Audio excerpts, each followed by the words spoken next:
Hey, how you doing? Well, wasn't expecting you, but since you're here, let's talk about this summer class you're taking. Fantastic, and congratulations on a great choice. You get me. I'm Dr. John Norton. Of course, you know that because you've already paid for the class and you've signed up and you've looked at the syllabus and you're already in Blackboard. Am I right? Let's hope so.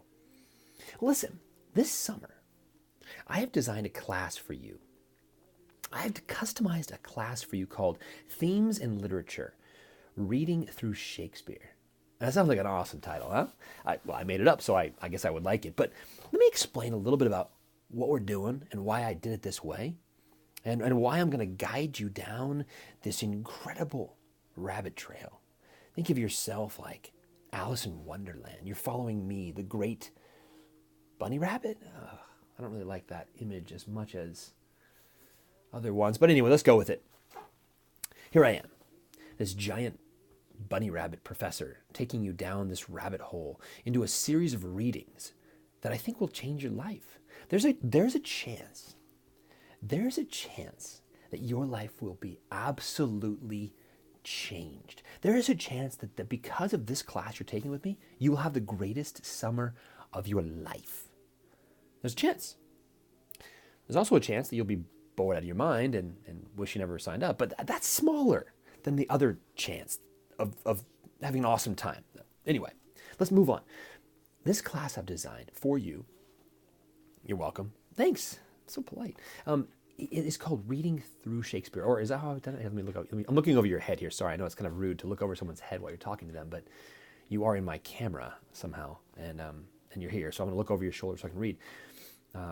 Themes in Literature, it's called. Reading Through Shakespeare. Yeah, great title. I'm looking over your syllabus because I know you have it in front of you, but I want to explain a couple of things. The reason I came up with this title, Reading Through Shakespeare, is because I have a PhD in Shakespeare, first of all, but I'm also very interested in the way Shakespeare has influenced authors and writers, playwrights, poets for generations after. Shakespeare, as you know, is considered one of the greatest writers of all time. And part of the reason for that is because he touched something. He knew certain things about the human condition, and he knew how to put it into word. He knew how to put it into image. He knew how to put it into tensions and characterizations that came alive to people. I think they're going to come alive to you. That's a guess. But what I've taken an interest in, for this class especially, is the way in which Shakespeare has influenced a few different writers. And I want you to be thinking about this as you go through the syllabus this semester, this summer semester.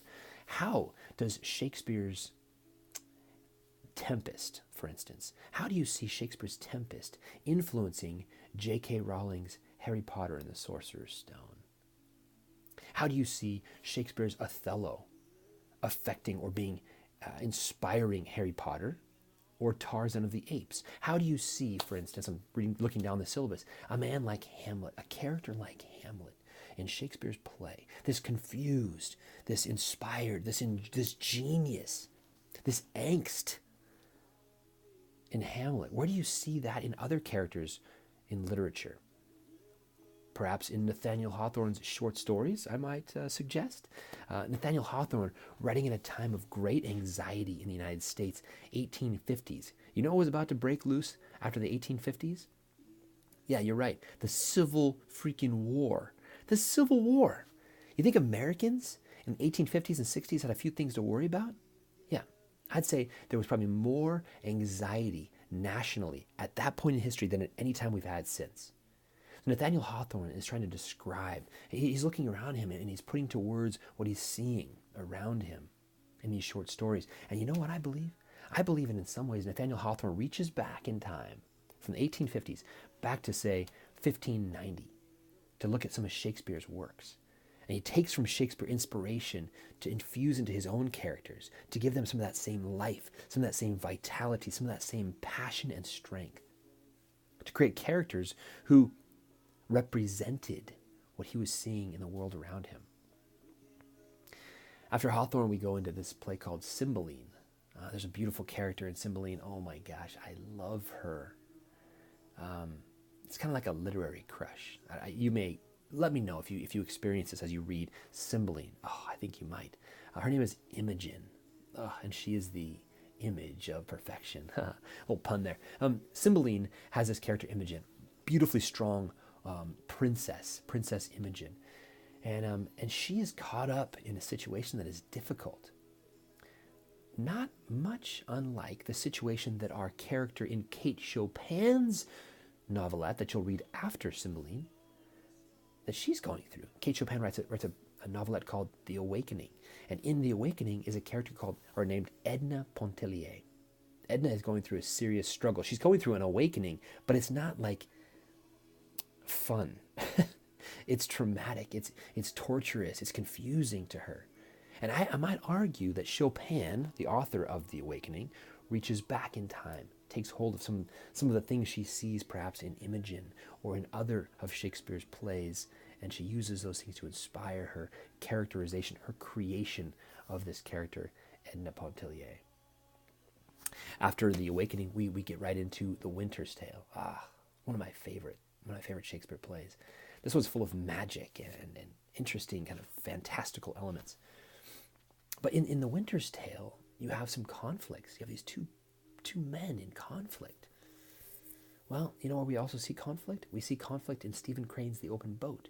We see conflict in Jack London's To Build a Fire. Is there Shakespearean influence here? I say yes. Where? That's your job. Your job is to find that. As you see connections, as you wonder about connections, email me. I can verify. I can help you work through some of those ideas. Listen to my lectures. I've got a bunch online. I've got them in the syllabus. But all the way through this reading, I want you to be thinking, connecting Shakespeare to these men and women, these writers who came after him. How are they still using inspiration from Shakespeare to create very wonderful characters, very wonderful settings, very wonderful tensions and situations that are alive to us? I hope you enjoy this semester. I mentioned emailing me. Email me with questions. Email me with concerns. Email me with different inspiration you might have. I would love to chat with you about what you're picking up in these different texts that maybe I'm not mentioning in the lectures. Most of all, have fun with it. Make sure you take time to spend time reading these texts. Enjoy the process. Enjoy the journey. And welcome aboard.